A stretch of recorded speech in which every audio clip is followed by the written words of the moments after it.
Today we have Andrew Winkler, who is the General Manager of Chief Carriers out of Grand Island, Nebraska. Nice to have you here today, Andrew. Glad to make the road trip down. Appreciate you coming in. Hey, today we're talking a little bit about some of the misnomers about the trucking industry, and certainly there are a lot of judgments that are made about truckers and haulers and carriers, and what you've accomplished at Chief Carriers is nothing short of incredible over this last few years, and I think a lot of people in the industry are starting to look towards Chief Carriers as a leader in the industry. You recently won a large award, Best Fleets, and I'd love for you to talk to us a little bit about how some of those changes have taken place, maybe a little bit of that misinformation in the industry, and tell us about this award you won. Yeah, so I've been involved with the Best Fleets to Drive For competition since actually 2012 with the previous employer. It's one of those accolades in the industry that it lets trucking shine, and you might think it's something that the drivers is an accolade towards the driver, but it's actually meant more towards the staff themselves because of all the hard work and the programs that we build for truck drivers and professional drivers out there. So yeah, we didn't expect to get in it so quick and so soon, but I stepped into Chief Carriers in 2018. We focused a lot on the culture and how we treat drivers as people and breaking down some silos internally, and I was pleasantly surprised we were able to get in there within 2 years. A friend of mine, she about 2 years ago, she decided she was going to make a career change or become a truck driver, and so she went, she got her CDL, she went through the whole thing, and she was sharing this on social media. That's how I was following this, and she's maybe 4 foot tall on a good day, and not at all this stereotype that kind of shattered, I guess, that stereotype for me, because I saw her and all the other people who have a great paying job. They get to travel the country. I mean, they're absolutely essential to our everyday survival. I mean, trucks and transportation.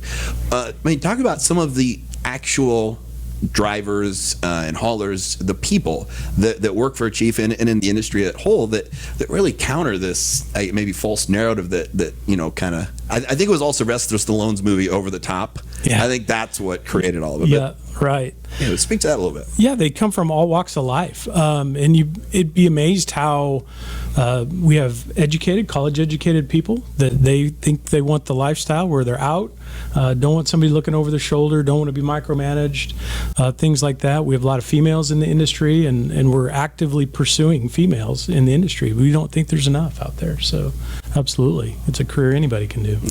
Yeah. I've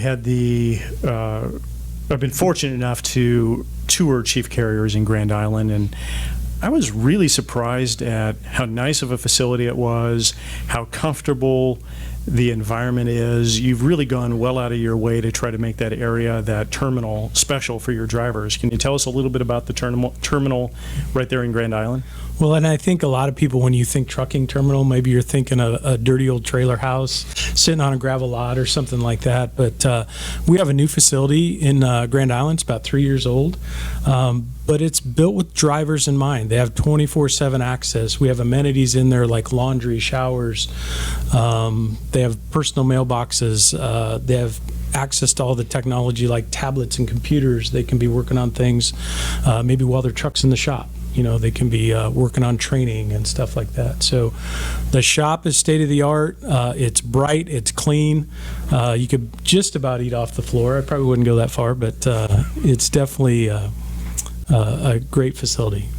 I mean, after the last year, my wife and I working in the same house together, with COVID and everything, like a lot of people are, she'd probably love it if I could be gone 8 hours a day, me on the road, far away from her. But speak to a little bit just about your success. Like, if maybe not even just in trucking specifically.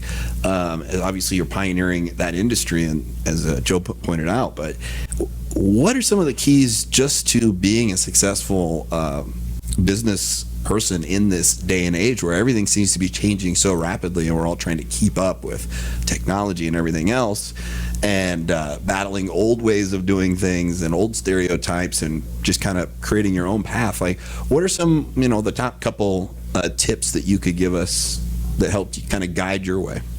Well, I was fortunate enough over the years to have some really good mentors that I worked under in the trucking industry as I was coming up. But, at the end of the day, I think what I learned was take care of people. It's about the people. And if you take care of those people, they're going to take care of you in return. Mm-hmm. So that's probably the biggest lesson I've learned through the years. The dollars and all those things, they'll come. You take care of the people in return will take care of you. Yeah, that's a great point. And people forget it's about people. Yeah. I mean, really, literally every business, every venture, it's about people. That's the foundation. I mean, the gadgets and the gizmos and the technology will change, but there's always people at the core of it. Yeah, and they're your biggest asset always, and always will be. Absolutely. What's the biggest challenge right now in the trucking industry? Oh man, this won't be a surprise, but drivers. And I was talking to someone earlier today about that, and you know what? Drivers have been a challenge the whole 25, 30 years I've been in the industry, so it's not something new. But it's certainly, it's not getting any easier. And I think what we saw this last year and a half with some of the challenges in our country is that a lot of people retired earlier than expected. And it's a lot of times it's that group of people that really had that unique work ethic that worked well in trucking. So now we're having to find new ways to reach new drivers. We need to bring in new drivers through technology and show them that there is some glamour back in the trucking industry.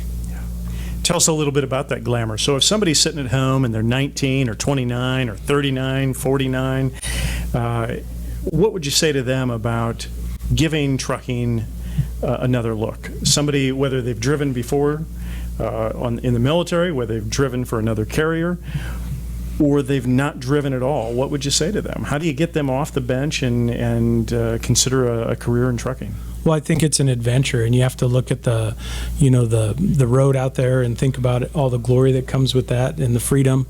You get to be your own boss. You don't have somebody looking over your shoulder 24/7. You're not stuck in a cubicle for 40 hours a week.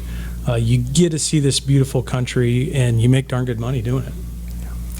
It's hard to drive down the interstate without seeing hiring bonus, top wages, more time at home. But when it comes down to it, aren't most trucking firms about the same, or is there something that really differentiates chief carriers from somebody else?